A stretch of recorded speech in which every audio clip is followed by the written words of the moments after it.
Ever been listening to your favorite podcast and think, hey, I want to start my own? Then you need Anchor. It's the easiest way to make a podcast. Let me explain. First, everyone's favorite word free. There's creation tools that allow you to record and edit your podcast right from your phone or computer. Anchor will distribute your podcast for you so it can be heard on Spotify, Apple Podcasts, and many more. You can even make money from your podcast with no minimum listenership. It's everything you need to make a podcast in one place. Download the free Anchor app or go to anchor.fm to get started. Hello, my beautiful people, and welcome back to the Bibliophile Hour. I am your host slash cousin, Erica the Bibliophile.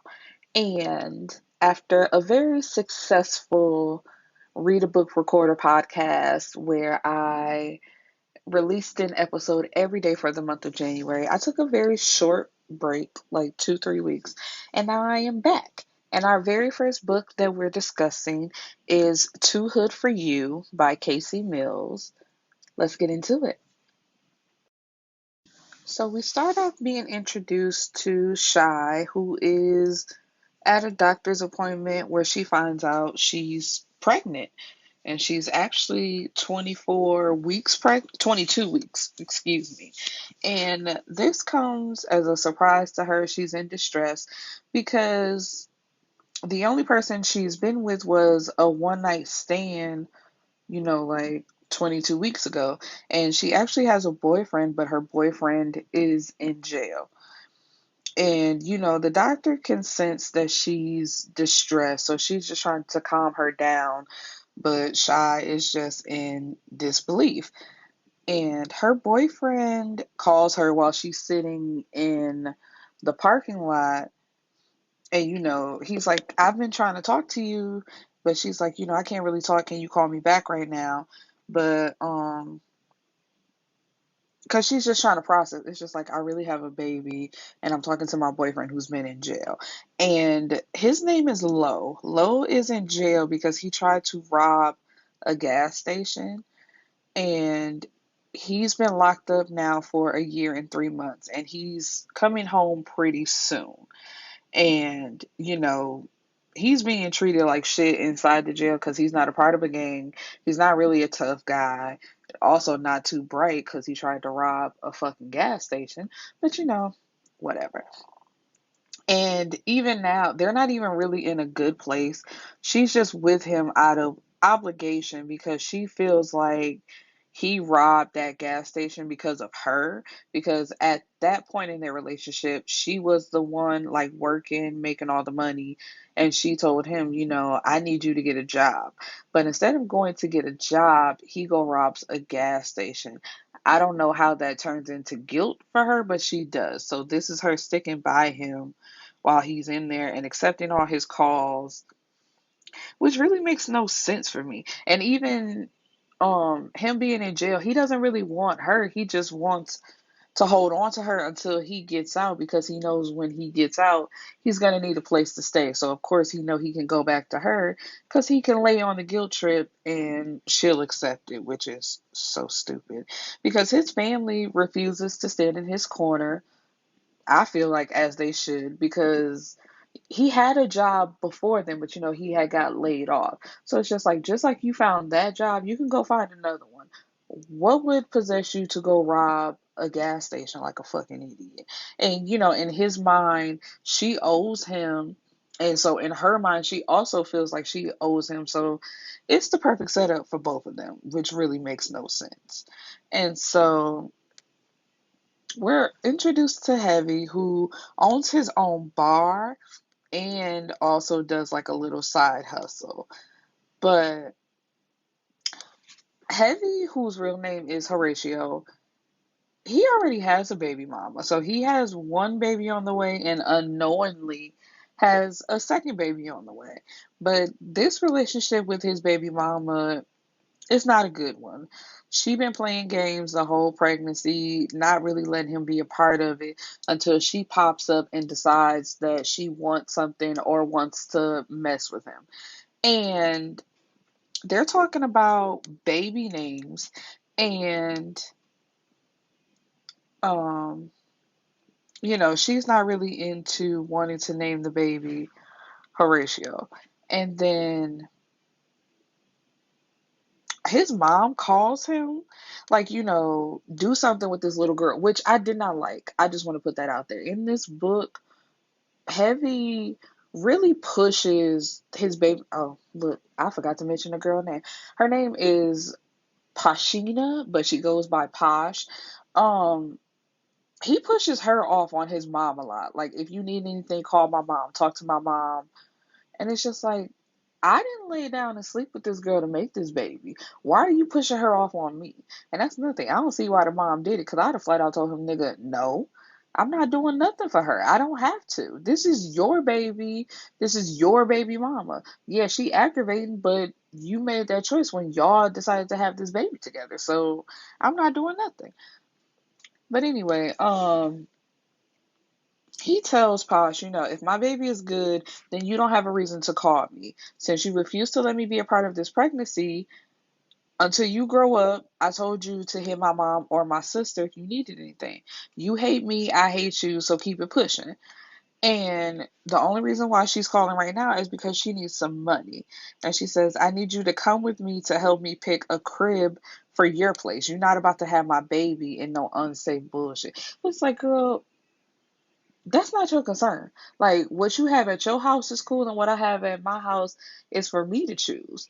That's not, and I know that sounds crazy. Like, of course, as a mother, you want to make sure your baby is good. But in this case, you can tell that's not really her concern. She just wants to, first of all, spend his money, and then, get into his place and find out what's going on at his house. And that's not her concern.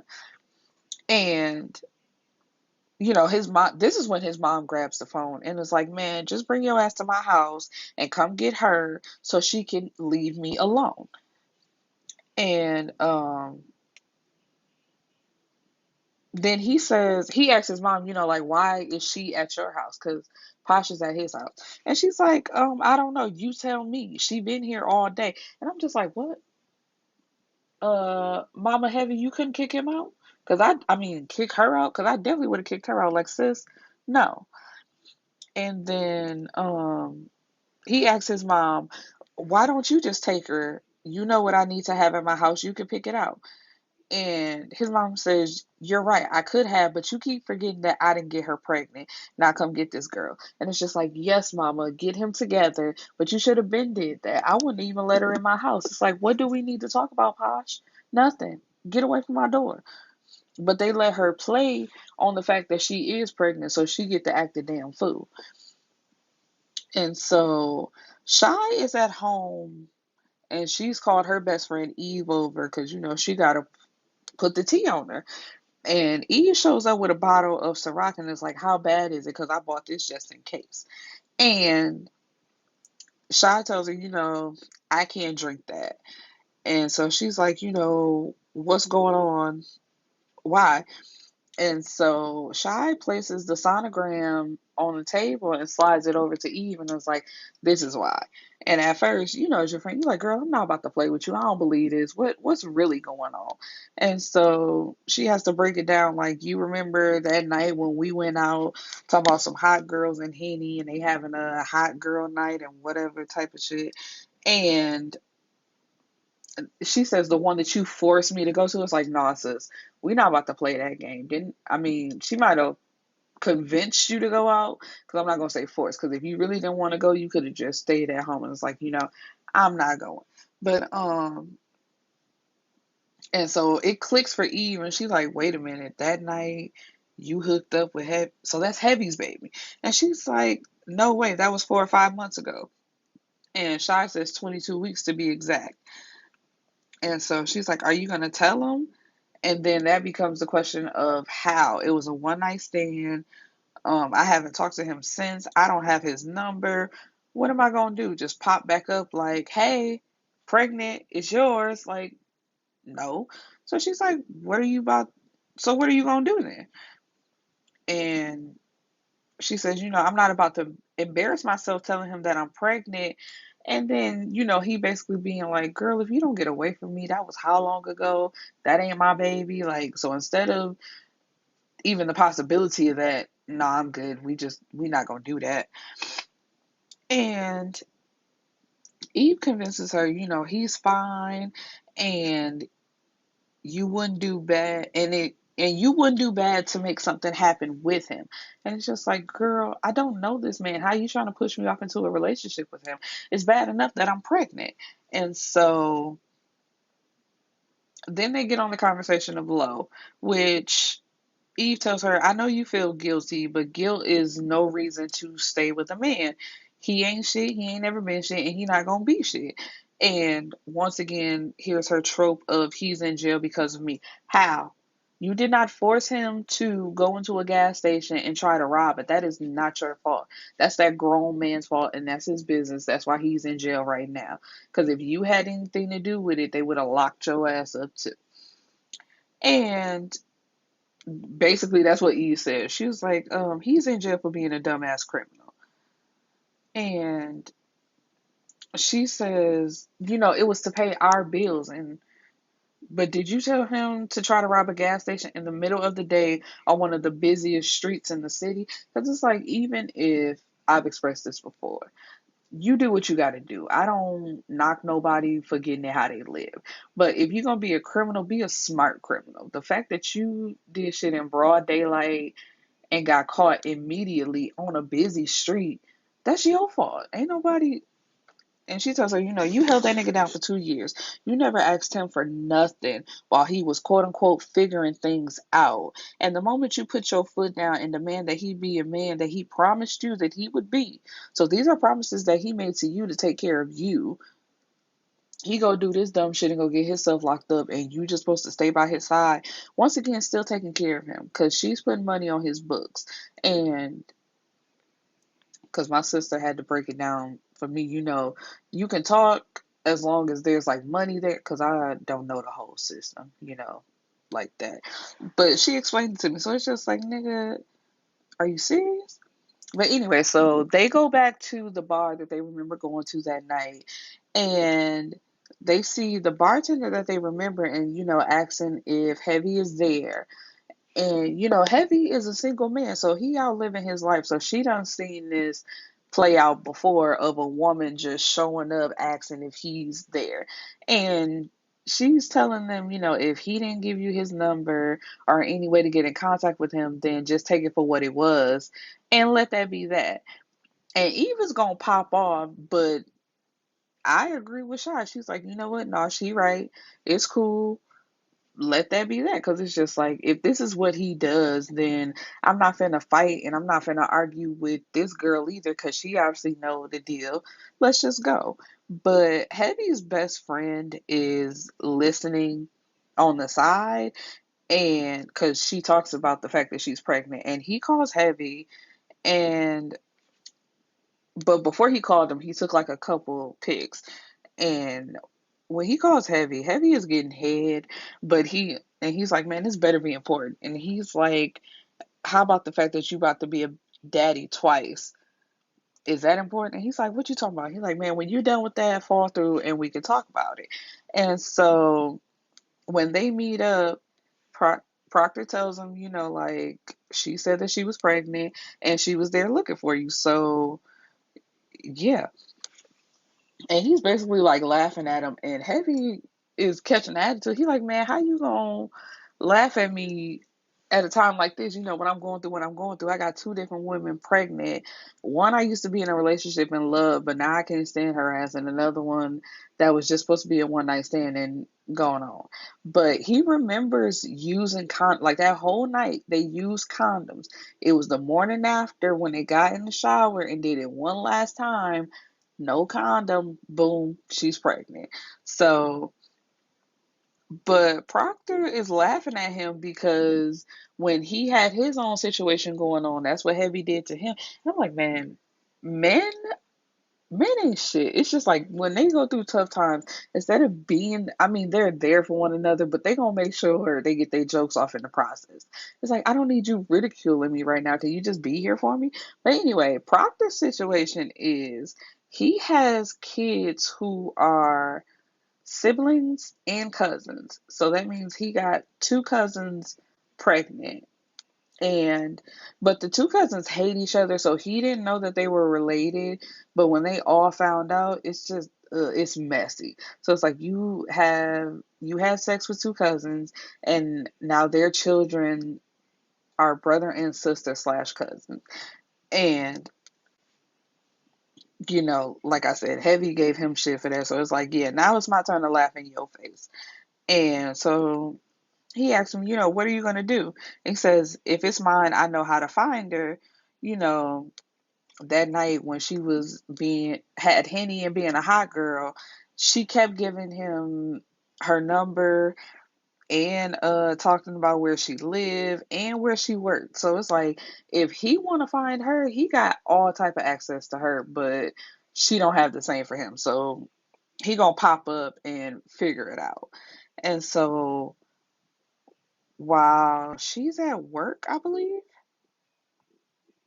yeah, somebody keeps calling her, but she keeps hitting ignore. And so after like the second or third call, she gets a text message from this number saying, answer your damn phone. So she's like, you got the wrong number. Please stop calling me.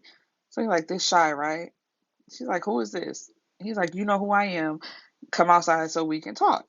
And when she gets up to go out the door, her boss is like going on break again because he's mad at the fact that she's pregnant and is soon going to be taking time off because he's a lazy ass son of a bitch who expects her to do all of his work for him. So now that he has to do his own, he like got an attitude with everything she does now. And so when she goes outside, they have this awkward conversation of the fact that she's pregnant and um, what's going to happen from here. And he's like, is it mine? Is that why you came to my place? And she's like, your place, not even knowing that that was his bar. She's thinking he's just a regular hood nigga. And that is kind of what makes her even more mad about the situation that she's in my opinion. She thought she was just pregnant by a regular dude.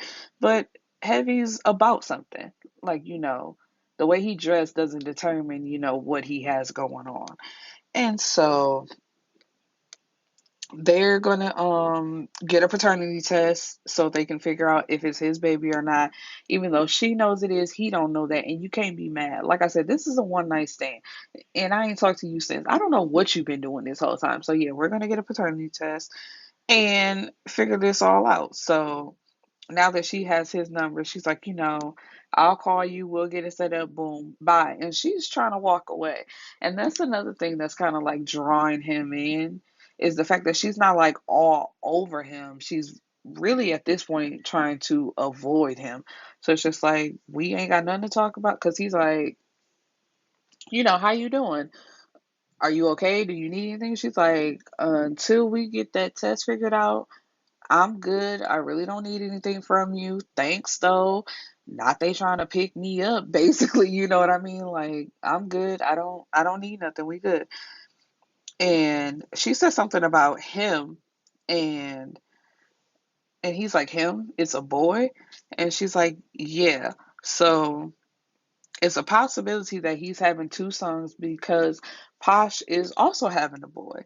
And so they walk away from each other saying, we'll get that test figured out and see you later, basically. Bye. And so when she goes back inside, then he calls his sister, who he has a very close relationship with, and says, I'm about to come through. I got some shit to lay on you, so just be prepared. So she's like, oh shit, let me roll up right now. And so when they hang up, she turns to the body next to her and says, that was my brother. You have to go. So her and Proctor are she's sneaking around because Proctor says he's a grown ass man and yes, that's my friend, but I'm not hiding from nobody. The fact that you want to hide, that's on you. And they used to be in a relationship together, but in the mix of him sleeping with the two cousins, he got that second cousin pregnant. And so they broke it off and weren't speaking, weren't talking to each other for 2 years until recently where they're deciding to try again. But Zoe wants to keep it on the low. Ooh, bars. Um, and she's like, like they're having sex, but they're really not doing the relationship thing. And it's starting to piss him off because he's like, I'm a I'm a grown ass man. Like I am not hiding. So either you need to figure out what you gonna do or we just not gonna be together. And so after he leaves, a few minutes later, Happy shows up, and when he sees her, he says, I hope you didn't make that nigga leave on my account.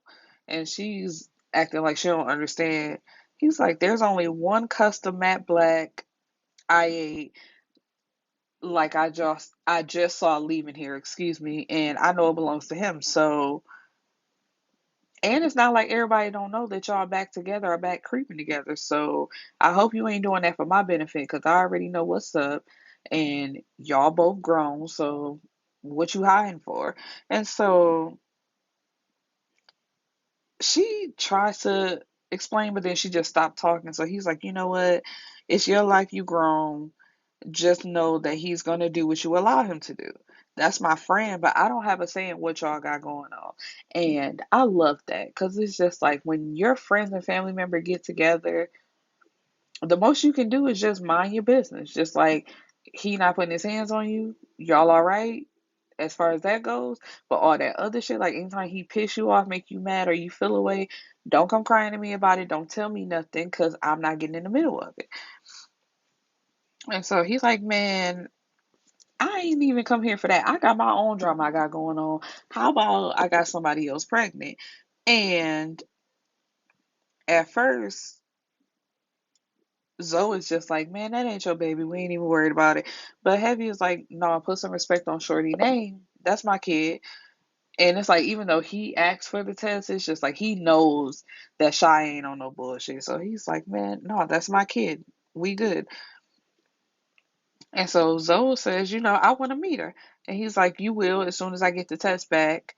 And he said, I'm gonna need you to keep your mama from coming for me though, because he tells her don't say nothing to mama, but he knows his mama and his sister can't keep their mouth closed. So even though he's telling her, he knows it's gonna get back to his mama. And she says, I'm not getting in the middle of you, your mother, and your baby mama drama. And he's like, why she just gotta be my mama? She had both of us. And she says, I'm well aware the woman delivered me, but I'm also smart enough to stay out of your shit. She'll knock me on my ass, but you're her favorite. She lets you get away with murder. And it's, the typical story, mama's baby and daddy's girl. So it's just like Heavy is their mom's favorite, while Zoe is their dad's favorite. And Proctor is going to pick up his daughter from, which baby mama is this? Bianca. And Bianca was the first baby mama. And their relationship is not good because Bianca will not let the fact go that he slept with her cousin and also they have a baby together.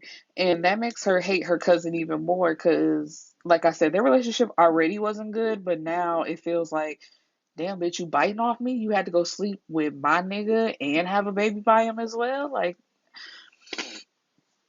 and one thing I don't like, I do want to bring this up, except for Shy. It seems like the women here, their only occupation is being a baby mama. And I don't like it. Because Proctor takes care of both of Bianca and what is Kia? Kia is the other cousin. Like, they don't have to work, they don't have to do anything. They just sit around being a baby mama. And, well, not, let me take that back. Because Bianca is actually a nurse. So yeah, but more so key. Okay, I take that back because it's really like two and two. But Bianca could be set up if she wanted to, but because her and Proctor like bump heads so much, he don't really pay for her like he do for Kia, it seems.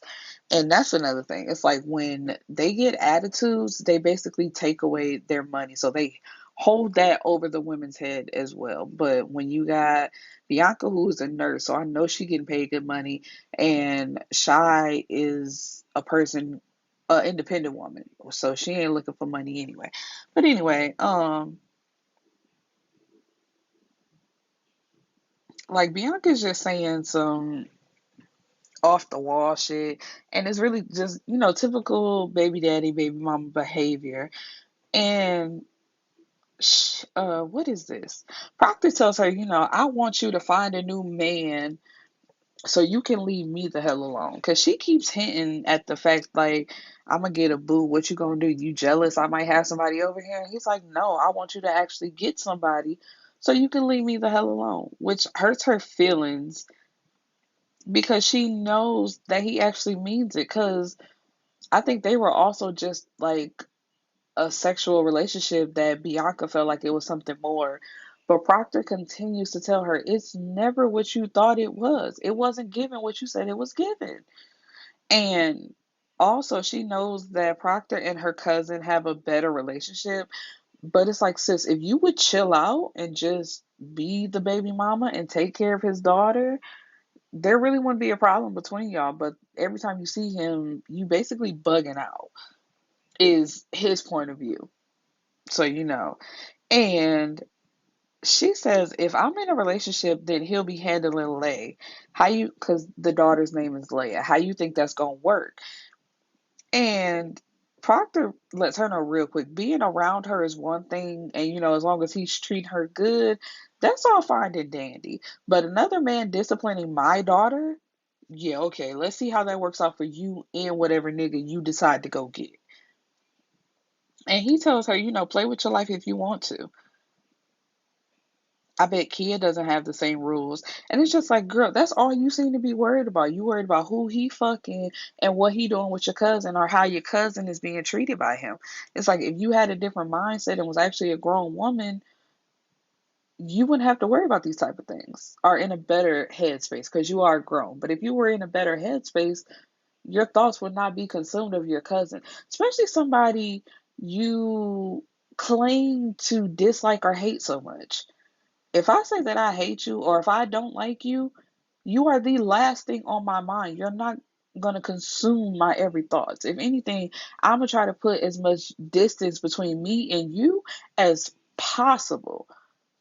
And that's been made very clear with the two quote unquote friendships that I've had to distance myself from. I have not seen those two people ever since we stopped talking. And we live in the exact same city, but they never pop up where I'm at. I never see them. And it's just like a and it's not that I hate them or dislike them. Let me just say this. If the vibe is off and we not like that, that's it. You'll never hear me talking about you again. You'll never I'm not looking for you, none of that. And so anyway, while he's dropping Leia off to his mom, Zoe calls him and they just have a conversation of him coming to her place tonight, and she tells him, I miss you. You miss me, but you were just throwing me out your house a few days ago. And she says, you know why? No, actually I don't. I'm tired of you and your bipolar emotions. You can hide me from your brother. And well, he tells her, you're not just gonna use me for some dick and think then you're gonna hide me from your brother. I'm a grown ass man. And she tells him he already knows we're together anyway. We talked about it and he said it's not his business. So then what's the problem, though? If we're just fucking, let me know and I'll move how I want to. I forgot to mention, he told the baby to put on her headphones, so she's not hearing none of this conversation. And she then tries to flip it and says, oh, so if I need some time to figure some things out, then you want to be with other women? And he said, that's not what I'm saying at all. I'm saying that if this isn't moving towards anything serious, then I'm going to make some adjustments. Excuse me. And Zoe, you can't try to flip that off on him because it's like, sis, if you don't know what you want, then why is he trying to be faithful to somebody that he doesn't need to be faithful to? And even then, I don't know if I mentioned it. When he got Kia pregnant, technically they were not together. So he did not cheat on her. I think it just hurt her feelings the fact that he was having yet another baby with somebody that wasn't her. And so she used that as an excuse to not talk to him and hold it against him. But if y'all were broken up and we're not together, then I'm sorry, sweetheart. Like you don't own the right to be mad at that. And so he tells her, we're either working towards a relationship and being together for real or we're not. And she says, I am, we are. All right then. So act like it. So what is your need in time, need in space? Either you in it or you ain't. I'm not pussyfooting around with you no more. So what's it gonna be?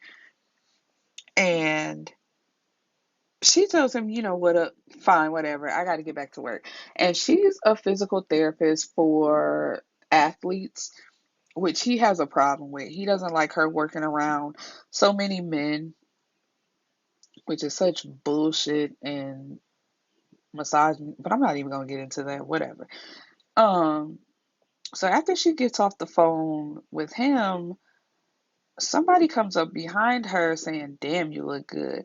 And so she turns to a man who mere existence has her emotions all over the place.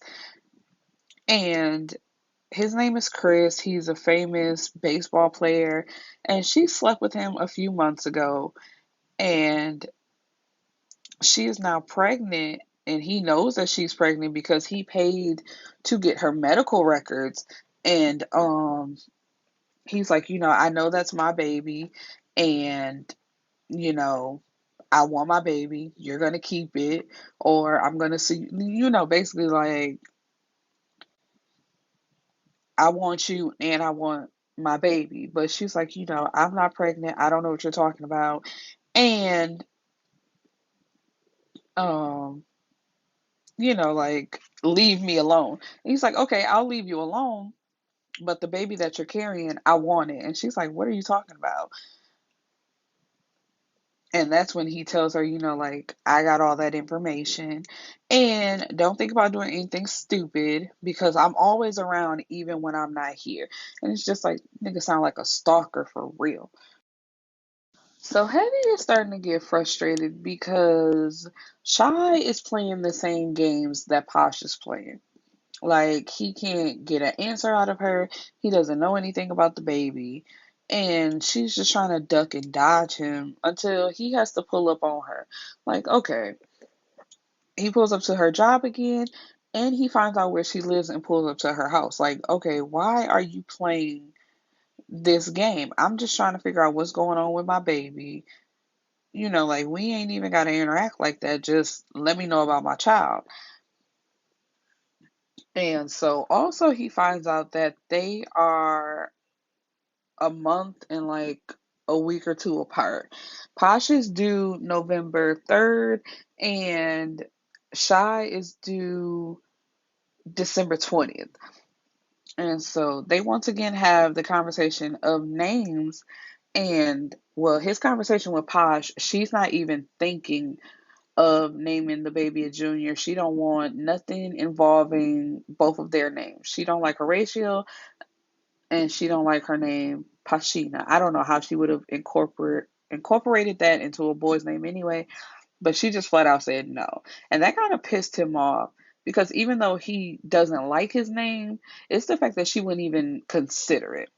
And so when he later talks to Shy, she's the exact opposite. And they have a vibe going on. He's liking her. Um,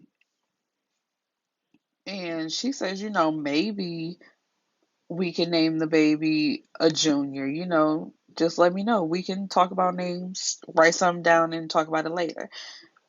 And so then they get into why do people call him heavy? And of course, there's a dick joke somewhere in there, whatever. And he says, you know why they call me heavy? She says, I don't believe you. And I know that's not the reason why everyone is calling you heavy. For the women, maybe, but ain't no men just walking around calling you heavy for that reason. But anyway, he used to get into fights all the time when he was a kid. And he was knocking niggas out left and right with one hit because what am I trying to say? They call like heavy handed. That's the reason why. If I can quit stumbling over my words. And so while they're out eating together, her phone keeps going off, and Heavy already knows about her dude in jail and says, answer the phone so we can finish our conversation. And she's like, what? Trying to play it off. He's like, I'm sure that nigga ain't got nothing to do but worry you. So just talk to him so we can be done. So she answers the phone and she's quickly trying to get Lo off the phone. He's like, what are you doing? She's like, I'm at dinner with a friend and I don't want to be rude.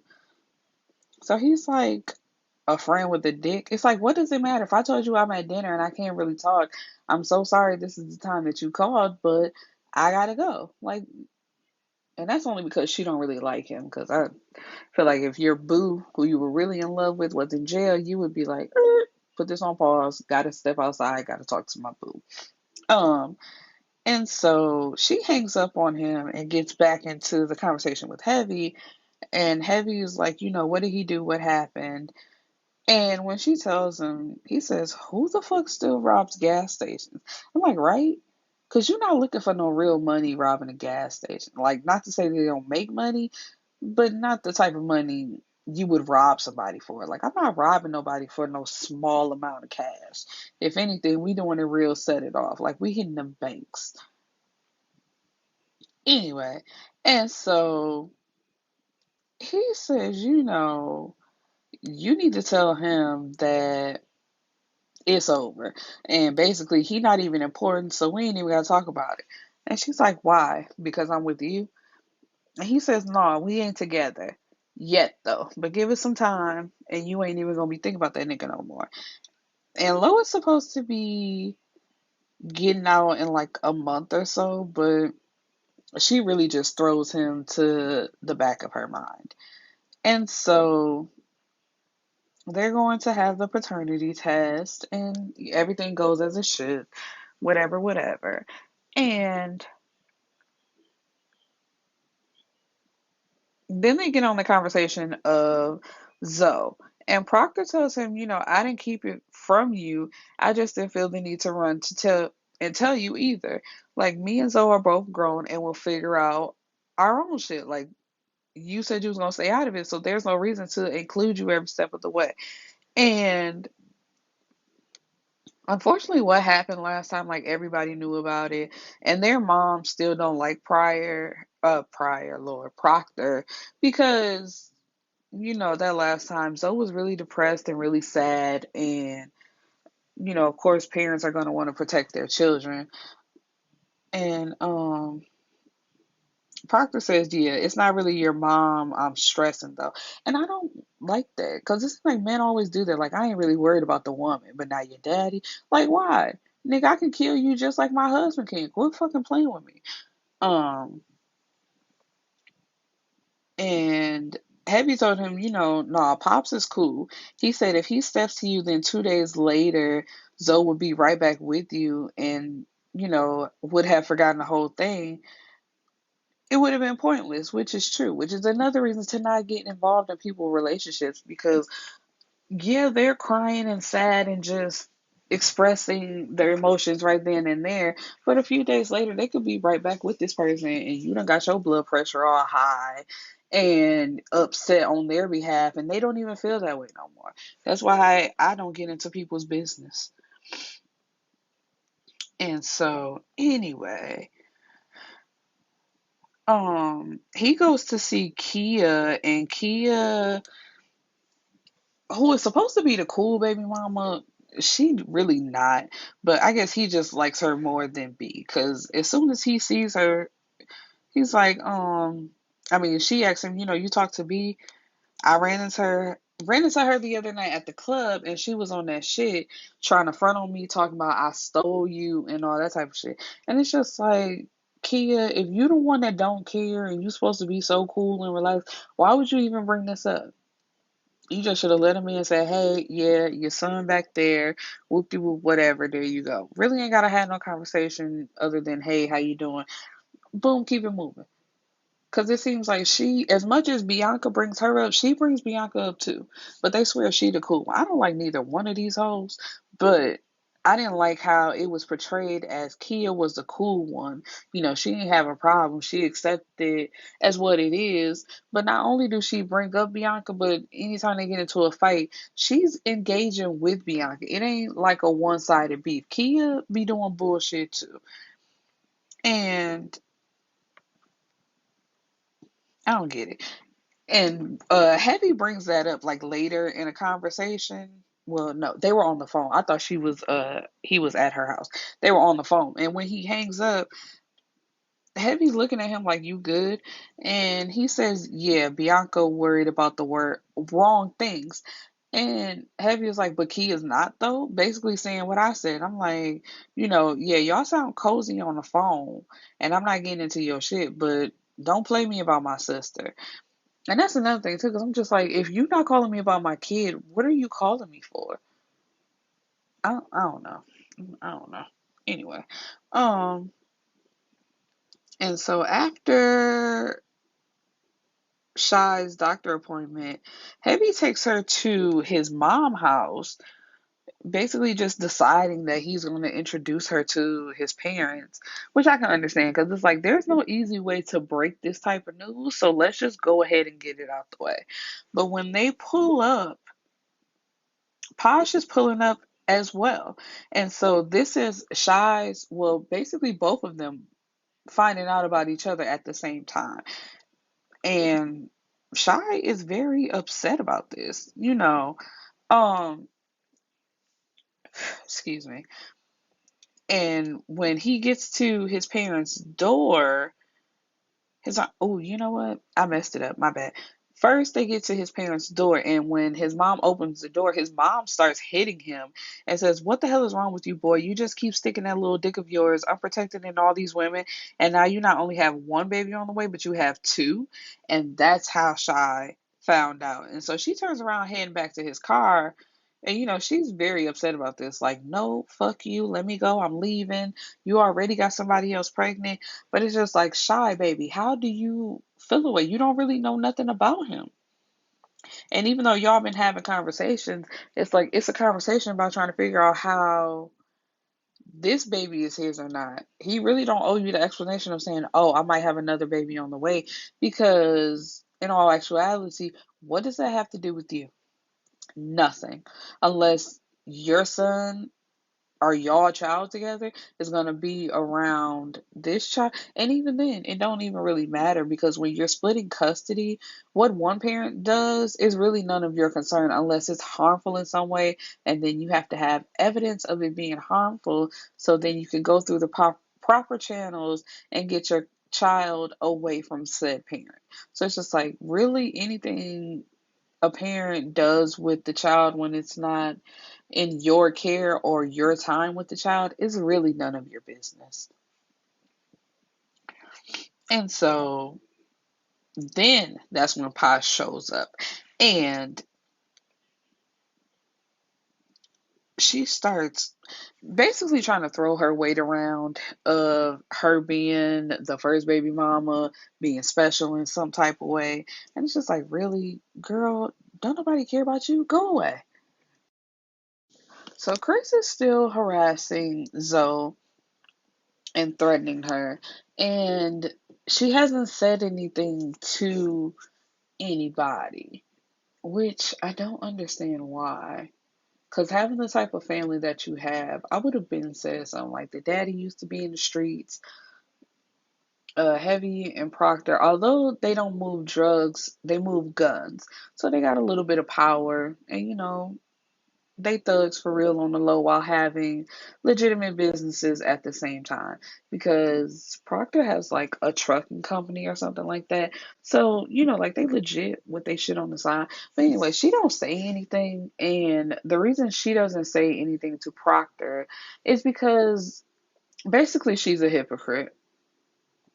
It happened The thing, like the one time that she had sex with Chris, because he's almost making it seem like they were together on the low, but literally she had sex with him that one time, never had sex with him again, didn't lead him on, nothing. But he's acting like a stalker ex-boyfriend. But if she tells Proctor that she's pregnant with another man's baby, then she knows that that's the end of them for real.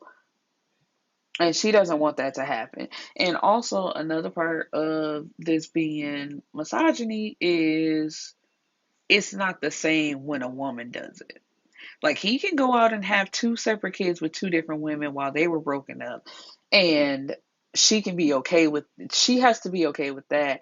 But her having another man's baby is not the same, because then he would have to be around that kid all the time.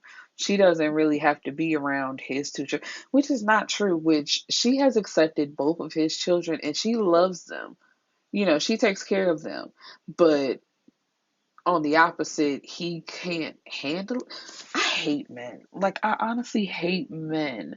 And I don't like women who also subscribe to this way of thinking, because I don't know the author personally, but it's like the way she writes is as if he's in the right of thinking this way, and like this is how it should be. Like, oh, men are gonna cheat, or men are gonna do quote unquote men things, but when women try to do the same thing, it's not right. And she should basically be ashamed of herself, which I don't agree with. But anyway, Shai has been avoiding Heavy, not answering his calls, texts, nothing, until like maybe 2 weeks later. Then she goes to see him at his bar. And that same bartender from before, is much more nicer than she was the last time. And she tells her, oh, he's in the back. You can go on back. And this shocks Shy, because she like, oh, I got it like that. And Sunny is her name. She lets her know, yeah, boss told us that you get special privileges around here, so go on back. So when she goes back there, she hears some stuff that she ain't got no business hearing, because he in a meeting. Um, but she gasps like a white woman. And so, of course, they hear her out there, and he comes out and is like, what are you even doing here? And she says, we need to talk. I called and texted, but you didn't answer, so I came by. And it's like, excuse me? He been calling and texting you for 2 whole weeks and you ain't answered. But just because you call once and text once and don't get a reply, you decide to pop up. And so he sends the person he was doing business with out, like basically get out. And she's like, do you sell drugs? And he's like, nah, I don't sell drugs. And she's like, so what was that conversation about? Um, And he says, that was a private conversation that you had no business listening to, and it's none of your business. So what's up? What you doing here? And he asked her, why are you pulling up on me like you holding rights to do so? And she says, you didn't return any of my calls. So you do that shit and it's cool. I do it and it's a problem. I was giving you space. I damn near called you over 100 times over the weekend and you ignored that shit. I'm not very patient with most people's immaturity, but you are carrying my son. So I felt it was necessary to extend you the courtesy. Now, if you're ready to have an adult conversation, have a seat. And the only thing that stuck out to her was the word immaturity.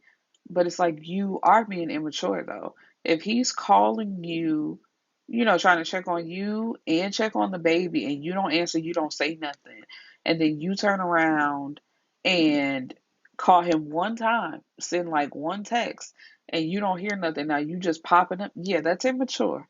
You don't get hypocrites. Anyway, and she says, you're having two babies a month apart and you neglect to tell me, yet my decisions are classified as immature? Yes, because once again, that is not your business. The only business that you have is what's going on between you and him. Any outside information, that has nothing to do with you. But anyway, he says, I'm more than willing to discuss things to figure out a way to make it work. You ignoring my calls and texts while camping out somewhere I couldn't find you was fucked up and immature. Oh yeah, because that's another thing. She wasn't at home. She stayed at Eve's house, and turned off her phone and basically, hid over the weekend. So it's like, yeah, you're not only hiding, you're not talking to me. How do you not see that as immature? Because if somebody did it to you, those will probably be the first words out of your mouth. Um, and he says, no, she tells him, I'm gonna go. I will answer your calls and texts when it's about the baby, and I will make sure you know everything that's going on. But this is crazy. I barely know you, and you're talking to me like you're crazy and demanding things like you're the one that's holding rights. And so she's trying to get up and leave again, basically being immature. Because, like, anytime he tells her a little bit about herself, she's running out the door. It's like, no, sit down and take some of this truth. You're proving that you're immature because you won't have an adult conversation.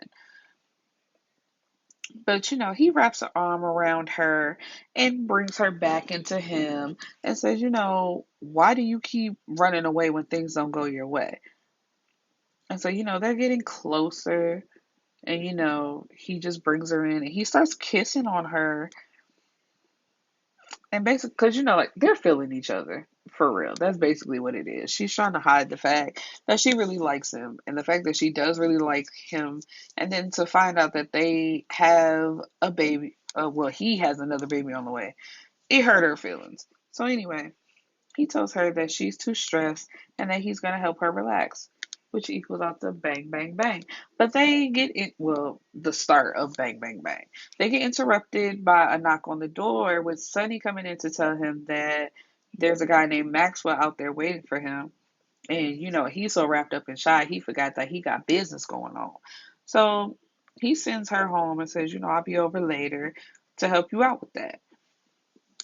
And so as he's walking her out to her car, Posh pulls up and says, I've been calling you all day. I hope this bitch ain't the reason why you haven't been answering.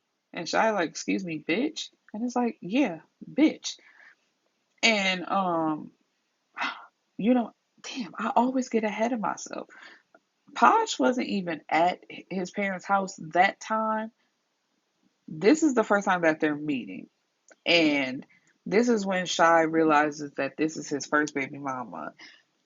And she tells him, I'm gonna let you go, um, and let you handle all of this, and I'm gonna leave.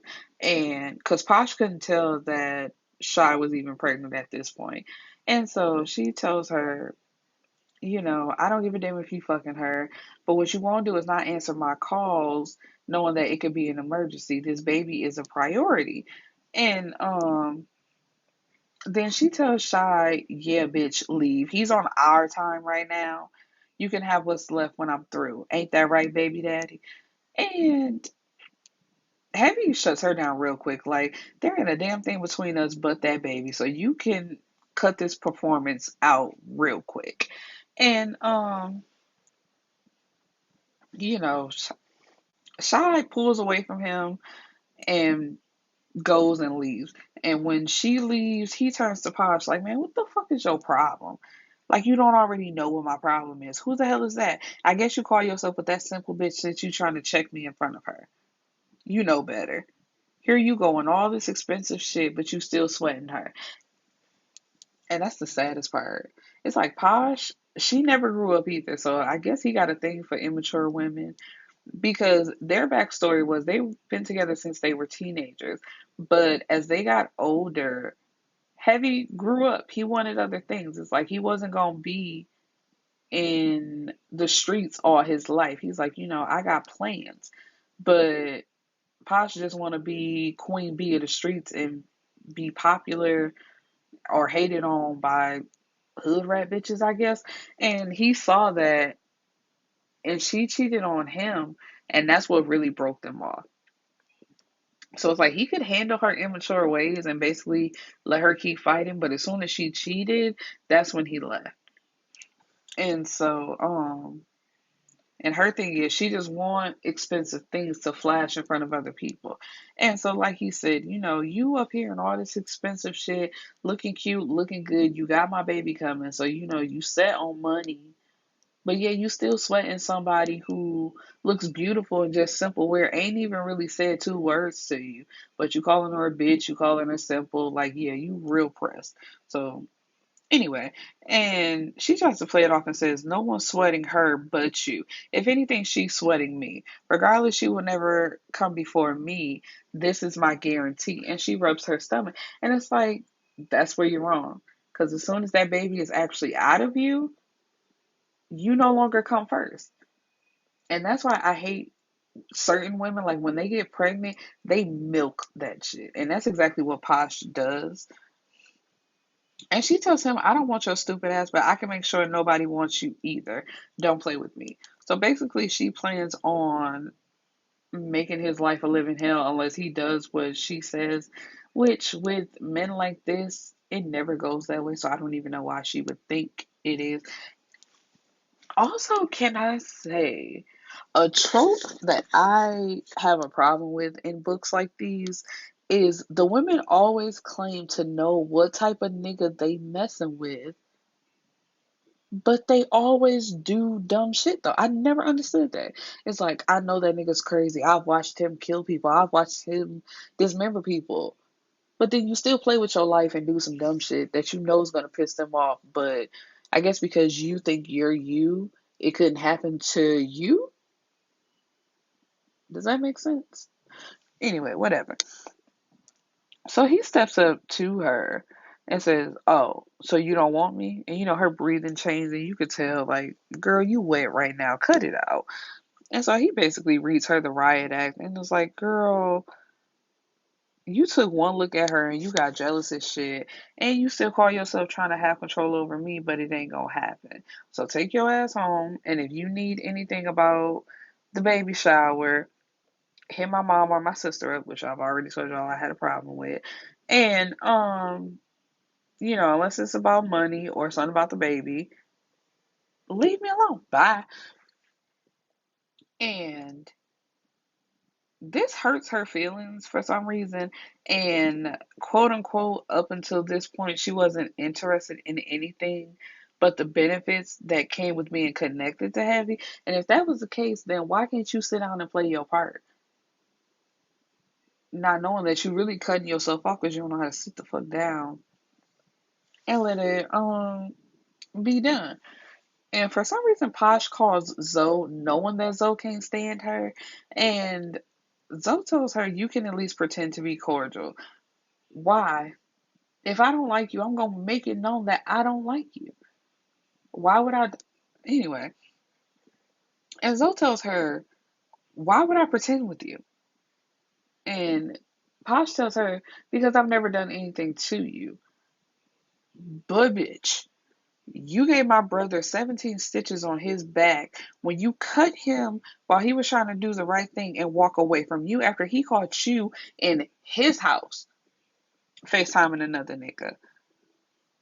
And how about we talk about how you had that same nigga riding around in the car that my brother bought for you? Or how about we talk about how you tried to get my brother sent to prison by calling the cops on him and telling them that he had drugs and guns at 404 just because he cut you off? His place was shut down for hours while he was cuffed in the back of a police car only for them to find not a goddamn thing.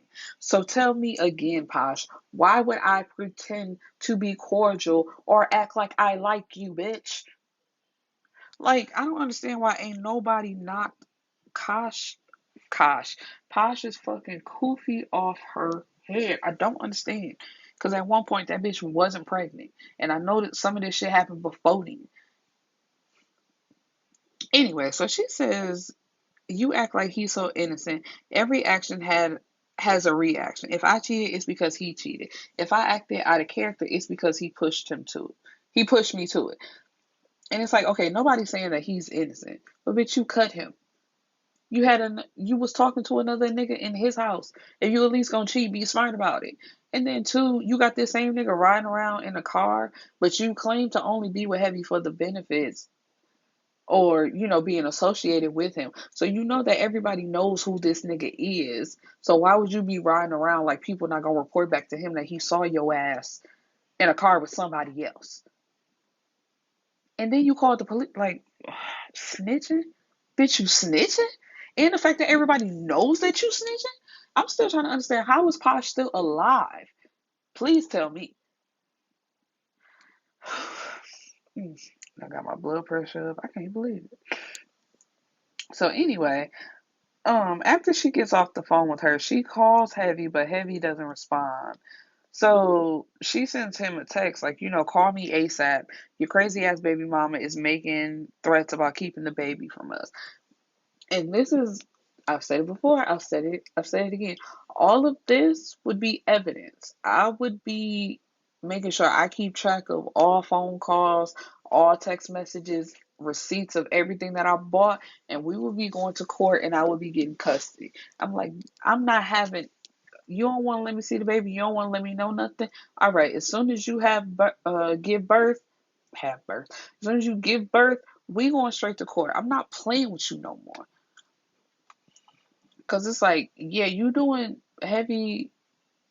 shady business on the side, but don't nobody know nothing. So if all your shit is legit and you popping, there's no reason why you couldn't go to court instead of playing these. But then we wouldn't have a book.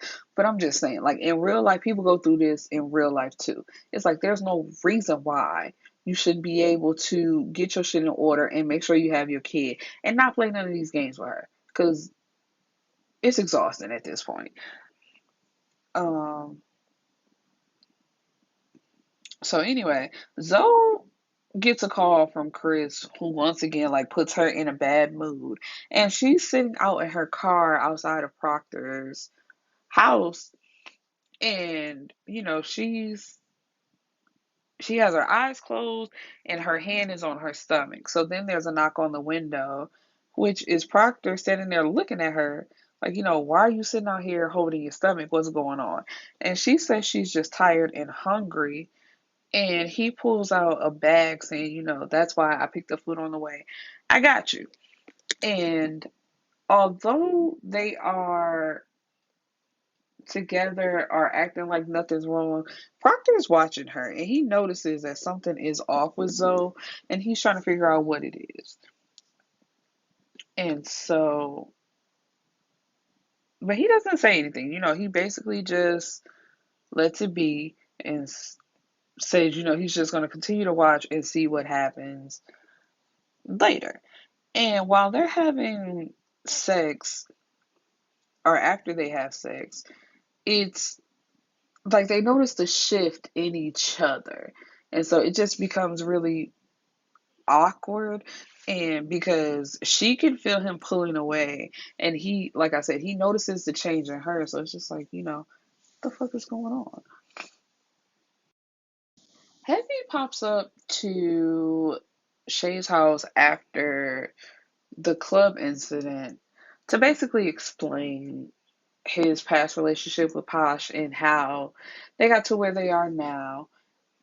And, basically all of what I just said over the conversation with Zoe, how she cheated, he cheated, he wanted to grow, she's still stuck on being a hood queen bee of the hood, whatever. And, they're vibing and how, because Shai said something about them just being stuck together to raise a kid, and he says, no, that's not all this is. We're more than that, or we're working towards being more than that. So, this is just something I got to deal with, and, unfortunately. So, anyway, they have sex and they're growing closer together. Now, at her job, her boss tells her, I'm starting to think that you don't value your job. There are 10 other people who would love to have it if that's the case. And so she says, excuse me? I'm sure you heard me. What I heard sounded like a threat, and I'm simply requesting clarity. You You're repeatedly showing up late and leaving early, which leads me to believe that this position might not be what's best for you right now. It requires a level of commitment that you simply don't have, and I'm sure it's only going to get worse. Not to mention the inconvenience of me having to find a replacement while you're wasting the city's money on maternity leave. I think maybe that replacement won't be temporary. And it's like, sir, you literally just threatened her. That's a whole threat. And I'm just like, see, as soon as he would have stepped in the office, because she was already checking her phone um, from a text from Heavy, I would have been hitting record because all of what you said would have been on file, and I would have took it to HR. And she tells him, the time that I miss around here is covered by benefits. My benefits, as shitty as they may be, regardless of the fact that you don't want me to use them, they come with the job. As for your supposedly picking up my slack, what I'm sure you mean is you're going to have to actually start doing your job. I'm not supposed to be the one approving or qualifying the files that come across my desk. That's your job.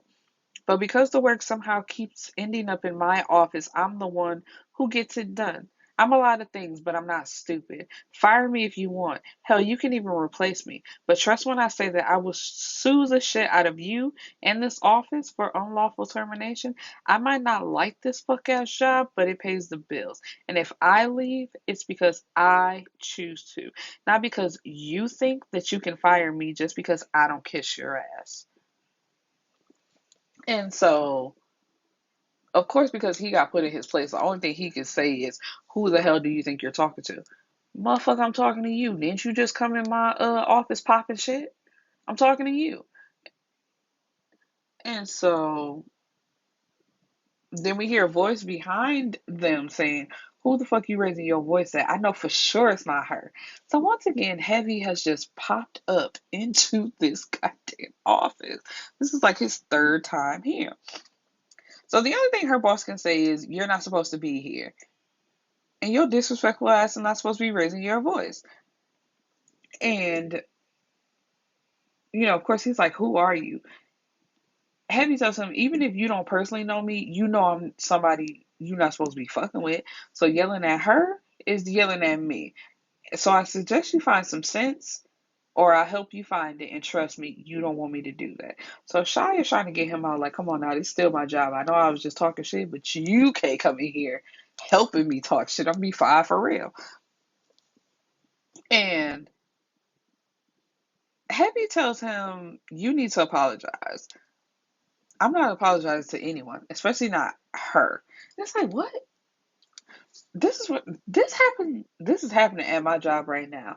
Like, there is someone. He's not technically a manager, but he's like a lead person, and he lets it be known when he doesn't like somebody. And I'm trying to understand, as a lead person, how is that possible?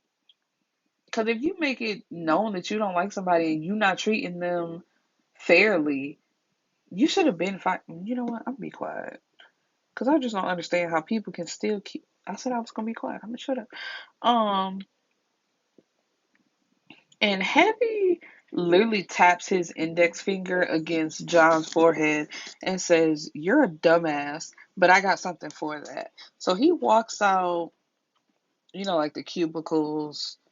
He walks out into one and walks up to a particular woman and pulls out $500 and puts it on her desk and says, "Let me see your phone." And she's like, "Excuse me?" He says, "Unlock your phone and hand it to me, and you can keep this $500." And so she does it and gives him her phone. And as he's going through it, he looks at her and says, "What fake name do you have him saved under?" And he says, "Never mind, I found it." So he begins to read out loud the text messages between this woman, Cheyenne, and the boss, John. And it's really nasty and graphic. I'm not going to read it. Um, but basically, she be playing in his booty and he likes it. And even the simple fact is that he's cheating on his wife. So, he says, "I'm sure your wife wouldn't appreciate you doing what you're doing and right in the parking lot. So it's just like, now you can apologize to her, or you can apologize to your wife. So saying he can apologize to Shai, or he'll be explaining to his wife. So he gives a real, clenched teeth, I'm sorry. And it's like, no, you can do better than that. And you better hurry up if I change my mind and tell your wife anyway. So he gets some act right and says, I apologize for raising my voice. It won't happen again. It's like, you damn right you don't, it won't happen again. So when they get in the car, Shy asks, how did you know about them? And one day when they were supposed to have dinner and she ran, he saw them out in the parking lot together. And so, she's saying, after all that, I might have to quit my job anyway.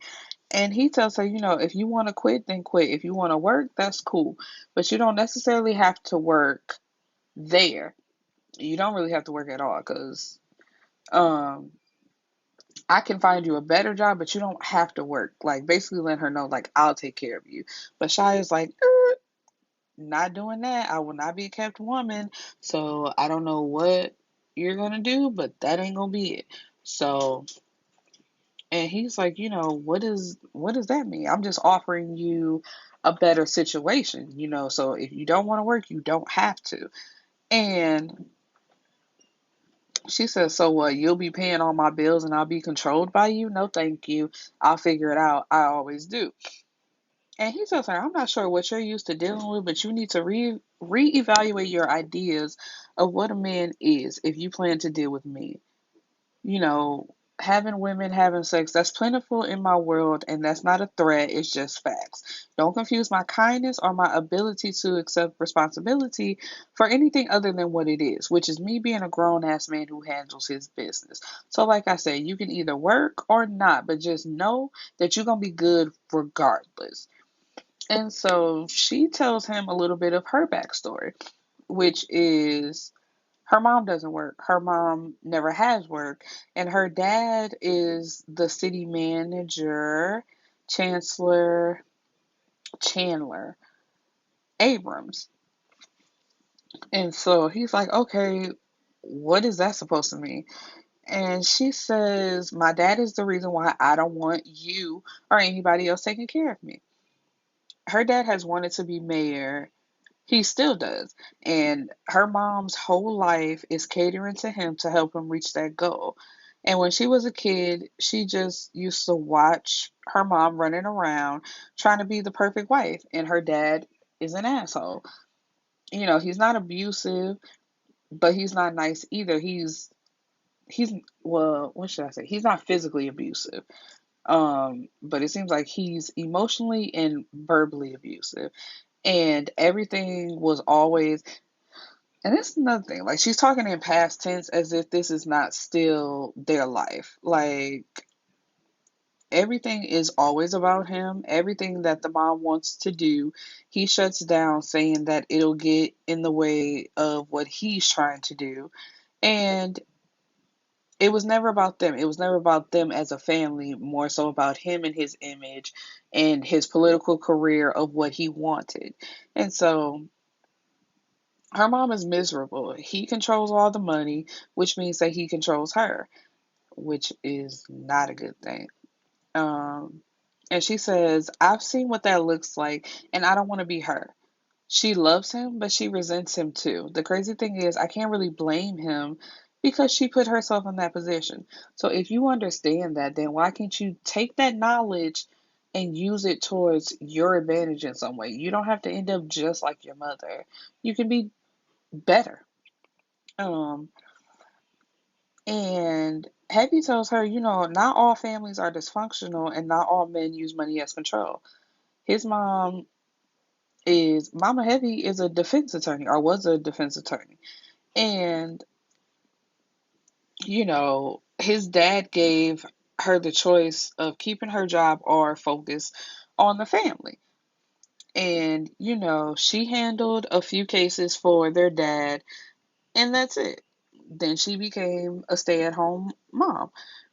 And like he provides for them or provided for them, as they were growing up, and he saw what a loving household was.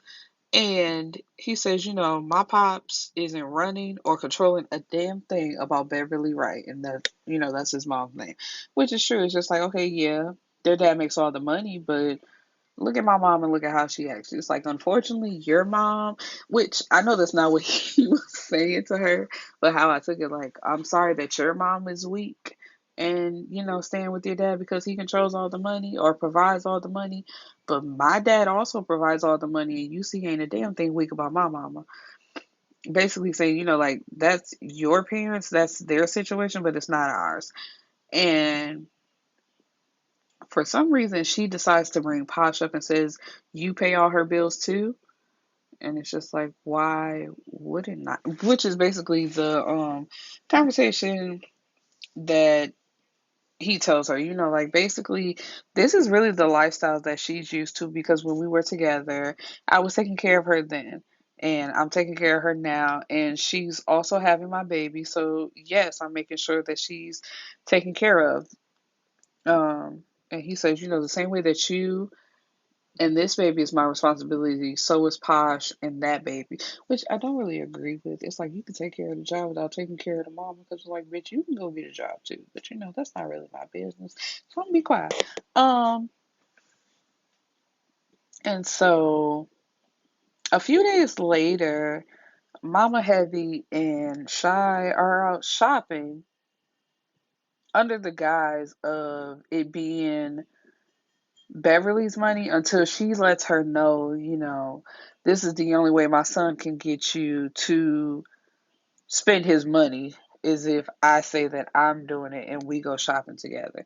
Which at first hurts Shy's feelings, because it makes her feel as if Mama Heavy really don't want to be there with her. It's just like Heavy paid her to do it, which I can understand, which does hurt, because it's like, if I don't have a relationship with my mom, and first, you extend the courtesy of when we first met after you apologize for blurting out that information, saying, I want to be there for you. And they talk on the phone and we go shopping together. Then, while we're shopping, you make me realize that all this time it was under the guise of your son, like, telling you to do it. I'm going to feel like, damn. So she don't like me for real. But anyway, when they get back to Mama Heavy's house, this is when Posh pops up just all on her own. And she sees like all the baby stuff, and she finally notices Shy's belly and says, "Isn't this some shit? That better not be Heavy's baby. Is that why he's defending this basic asshole? She lying on him about a baby?" And it's like, girl. Anyway, let's continue. First of all, watch how you address people around me. This is my house and my property, and I'm pretty sure that I didn't invite you. And so, of course, seeing how Beverly talked to her and the fact that she's willingly spending time with Shy does something to Posh and hurts her feelings. But it's like, excuse me, how are your feelings hurt if you don't care about none of them? Which is what I don't get, because in this book, all Posh seems to say is she don't care about his family, she don't care about Heavy. Like, all she really cares is the money and the status, and she don't care if nobody like her, whatever, whatever. But anytime she's around or sees how they treat her, her feelings are hurt. Which one is it? Either you care or you don't. But anyway, and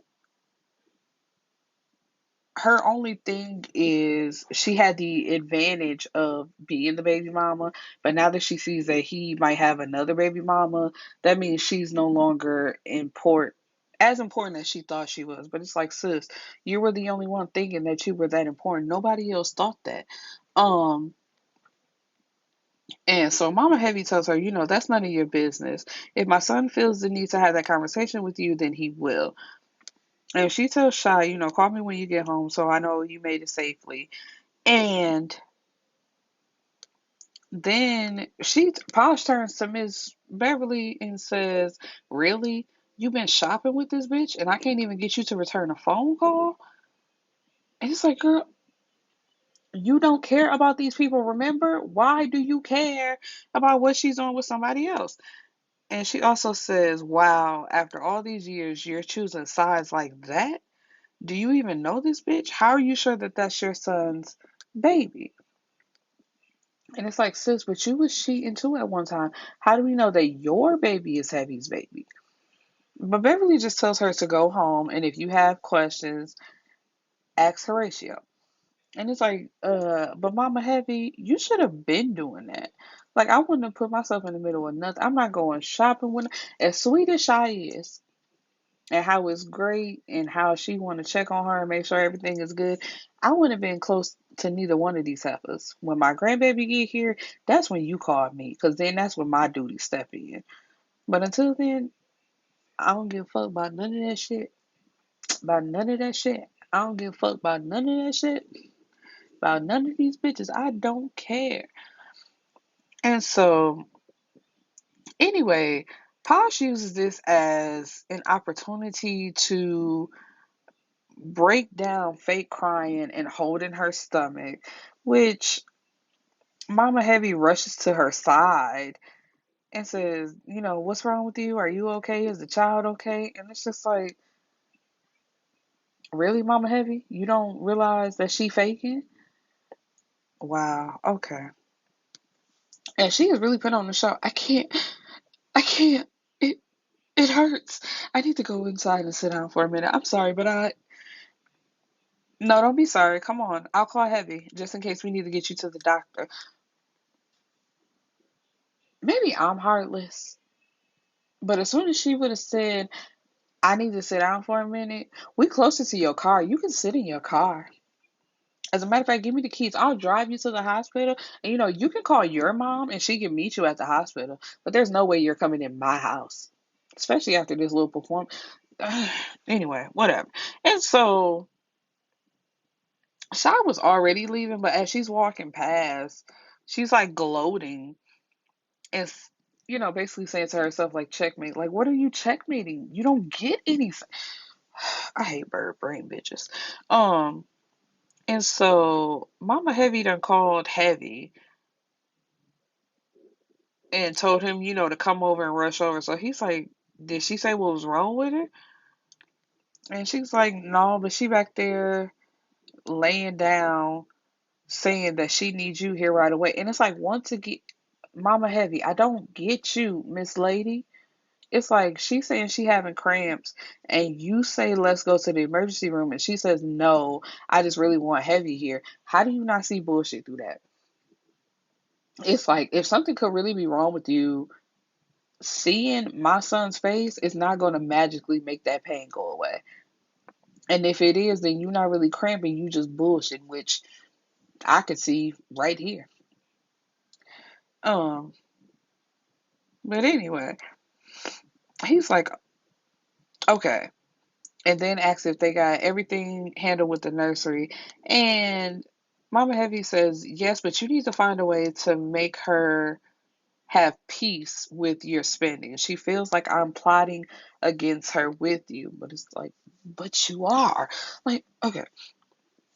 And he says you are, and you shady as fuck too, Mom. Like, trying to basically laugh it off. So he goes back into the guest room where Posh is. And just looking at her laying there, and she looks kind of sweet. And this makes him torn most days because he wants them to be in a good place, but Posh, like, basically, that's the only answer.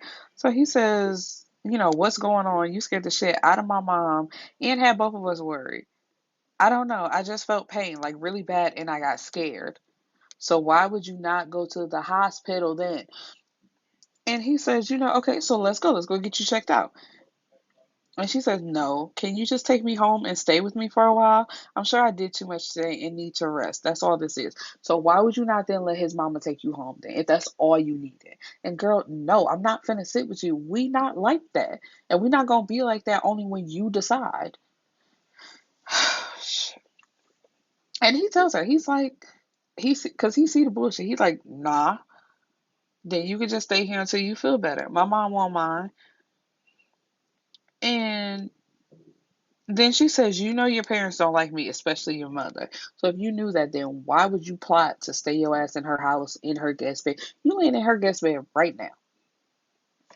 And then she says you can't cancel a few things to make sure your son is good. I bet the other hoe doesn't have to beg you for time that you should be more than willing to offer up, being that this is your fault. And the fact that she brought up Shai just further confirms that ain't shit wrong with her. So he says, what do you want? What do you really want? Like, you want me to have sex with you a couple times a week, then swing by your place just to kick it? You want me to hit you up with phone calls and texts just to let you know I was thinking about you and how I miss you? This has to be all about you because you ain't hurt for anything. I make sure you living good, and I will continue to do so just because of my son. What else do you want? Tell me how to make this shit work with us so I'm not up at night feeling like a deadbeat dad, because that's exactly how I feel thanks to you. And once again, did you ask that other? It's like all you can like. It's basically like Proctor and Heavy. I'm reading the same story but twice because they going through the same thing. And it's just like, why do you continue to ask me about somebody else or bring somebody else up? This is a situation that you created, and now that I'm playing by your rules, you're unhappy about it? Like, what do you want me to do? I don't know what you want me to do. And he tells her, what the fuck did you do when you had all of me, Posh? When I was really all in and all about you, what happened? You pissed it all away for some other nigga that didn't even acknowledge you when I stepped to that motherfucker. I ain't perfect. Never have been, but I was good to you. And she says, until I wasn't good enough for you anymore. You're right. You weren't good enough for me anymore. Not because you didn't have it in you, but because you didn't give a fuck. Your ass was in the club drinking, getting high, and fighting bitches that you didn't even have to compete with. So it's just like, fam, you were so busy out here trying to be the queen of the streets that you didn't care that I was working my way up out of them. You were more content wilding the fuck out and acting like the same ghetto mess that I met at 22 years old. You knew who I was when you met me. True. And I'll give her that because that is a true statement. You knew who I was when we met. That is true. I will give her that. But in the midst of us being in a relationship and I let you know that I no longer want this, it's my right and my choice to then step away. You can't make me feel guilty for leaving you where you at. That's all you want to do. Cool. But I no longer want to do that. So I'm gonna get the fuck out of here. Bam.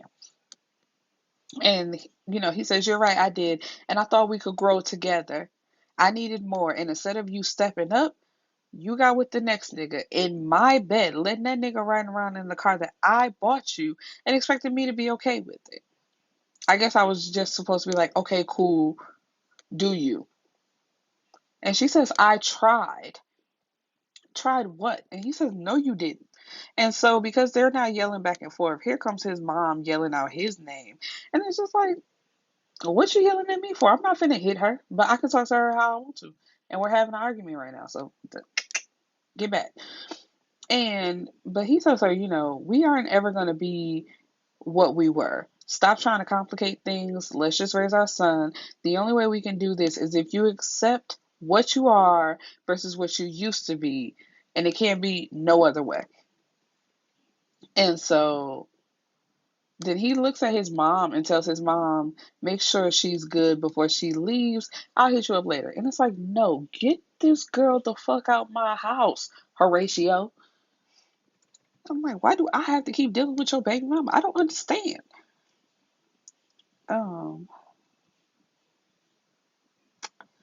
so where are we? So he goes to see Zoe, and they're just having a conversation of him mentioning everything that's going on with him and how basically he really wants Shai. Like, Shai is where he wants to be and who he wants to be with. And basically, Zoe, like, ain't nothing between them but the baby. So later on, he's talking to Proctor, and Proctor lets him know that he's going to ask Zoe to marry him. He done picked out a ring, And he just wanted to run it by him first. Like, you my man, so I'm going to let you know. And Heavy is like, marriage? You sure you ready for that? When you cross that line with sis, there are no outs. It's going to be blood in, blood. It's like, nigga, this ain't no game. But basically it is. But anyway, so later on, Zoe calls him, telling him, I'm on my way. I'm just going to go by my house, get some clothes, and I'll be there. Because she's been staying at Proctor's house because Chris has been threatening her, and the only place she feels safe is at Proctor's house. And I'm like, I'm still trying to understand why she hasn't said anything to anybody.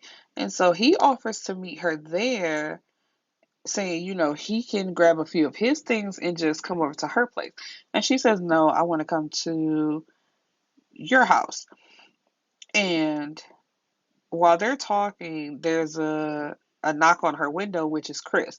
So she rushes off the phone with him, with Proctor, to talk to Chris. And he tells her, you obviously think I'm playing with you, but that shit ends right now. And what he wants is to force her to admit to Proctor that she's carrying his baby, which will be the ultimate payback. But it's like, payback for what, nigga? Y'all were not together, no matter how you think y'all were. And so he tells her, I'll be out of town on a press run for the next 2 weeks. When I get back, he better know. And that's my final warning. And, her main concern is before long, everybody's going to know that she's a hypocrite. And Proctor's going to leave her, and how could she punish him for hurting her like that, then turn around and do the exact same thing? And it's like, unless you did that shit on purpose, that's literally just how life works, sis. Okay, guys, I forgot how long this book was now that I'm going over my notes. So I'm going to stop this right here, and hopefully I'll see you guys back in the next episode where we continue on with the next part, because this is actually two books put into one. I forgot that she did that. They used to be two separate books, but she literally put them together. And like, we not even halfway through the book. I'm looking at the book right now and it still says 38%. So it's just like there's a lot more book to cover. And so, like I said, I hope to see you back next week where we continue on with the story. Peace and blessings, my beautiful people. Ever been listening to your favorite podcast and think, hey, I want to start my own? Then you need Anchor. It's the easiest way to make a podcast. Let me explain. First, everyone's favorite word, free. There's creation tools that allow you to record and edit your podcast right from your phone or computer. Anchor will distribute your podcast for you so it can be heard on Spotify, Apple Podcasts, and many more. You can even make money from your podcast with no minimum listenership. It's everything you need to make a podcast in one place. Download the free Anchor app or go to anchor.fm to get started.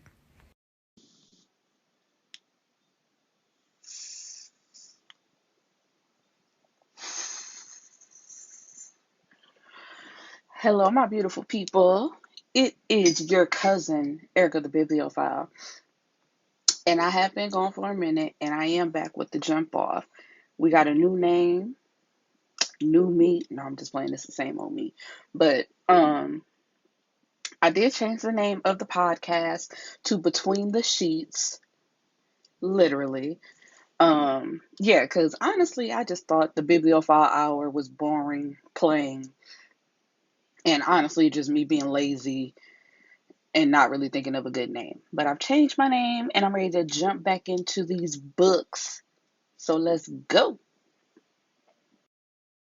Okay, guys, so I'm just going to wrap this story on up part two of Too Hood for You by K.C. Mills. I don't know if I said this before. It's a really good book. Well, they were really good books because it was part one and part two put together as one whole book.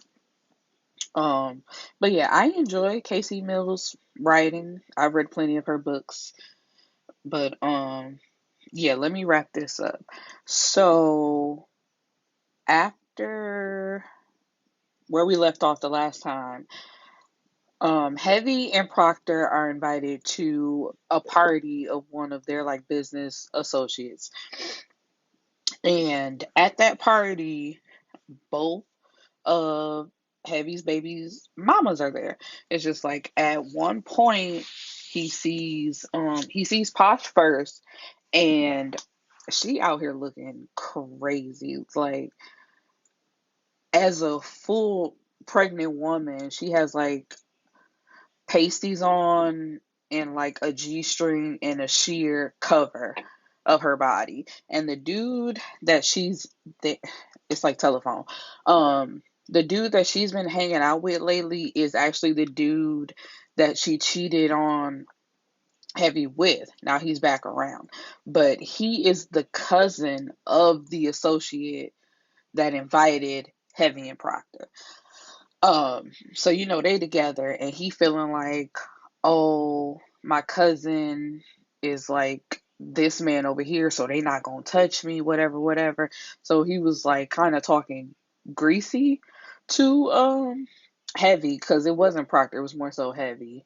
And Heavy looked at the cousin and was like, you already know what I'm about, so get your cousin. And he does. Like, he gets it under control. Like, I ain't trying to have no beef with y'all, but this my family, but I'm going to get him under control and just let that be that. But anyway, um, so he's getting on Posh and like, why you out here looking like that? Um, why are you even out at all, like at this type of party? Because the type of party that it was, there's drugs there, there's girls there, and you had to have a wristband on. And depending on the wristband you had, is the things that you'll do. Speaking of, do y'all remember in what was it, high school, no, middle school to high school, them different color bracelets and how people swore they had different meanings, and whoever like snapped the color off your wrist, you had to do that activity with them. Yeah, I remember that, but that made me think of that. And so then she's like, why you sweating me when your other baby mama here as well, and she got a wristband on? I ain't got no wristband on. And so sure enough, he sees Shy. She over by the what is it called? The craft services. um, not paying attention to nothing. He like, that's what you doing?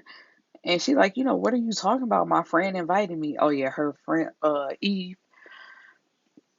who convinced her to find Heavy and tell him that she was pregnant. She was the one that invited her, but she lied to Shy to get her to come because she shouldn't have no wristband on at all either. And so he says, whoever your friend is ain't really your friend if you knew the type of party this was. So, he grabs her up and takes her home, and because the associate sent his cousin away, Heavy had Proctor take Posh home. And she was no, Proctor was like, man, now I can't stand her, but since you my man, I'm gonna take her home. So, what happens next?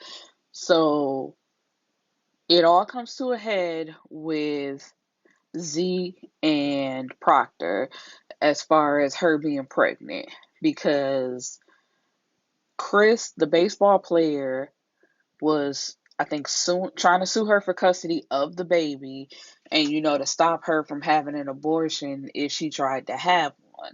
And so she finally had to tell her brother what was going on, and she also had to tell Proctor what was going on. And as soon as Proctor, found out what it was, basically it was over between them. He need time. He don't want to talk to her. He's just so completely heartbroken as a man. And that's what I was saying in the first part, where even her, she's a hypocrite because she did exactly the same thing that he did, but she's hiding the fact. And then when he did find out, and he ain't talking to her, he won't say, like, cut off all contact with her, and everybody understands.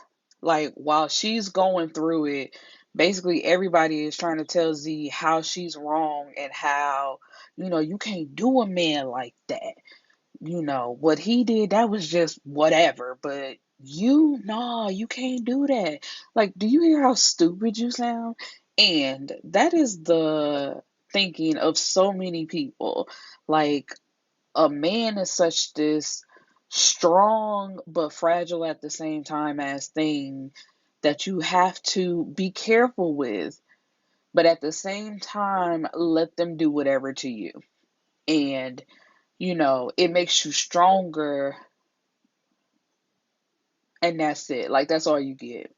You don't get love, you don't get intimacy. You just become this statue that has held this other thing or other person down, I should say, while they throw tantrums like a 2-year-old every single day. But you know what? Because I'm rambling and I already know. So let me get off of it. And at some point, which I hated,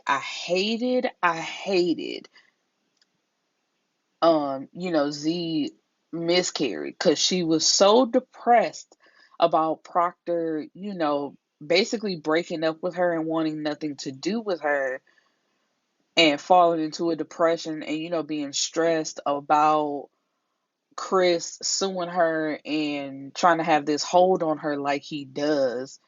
She loses her baby.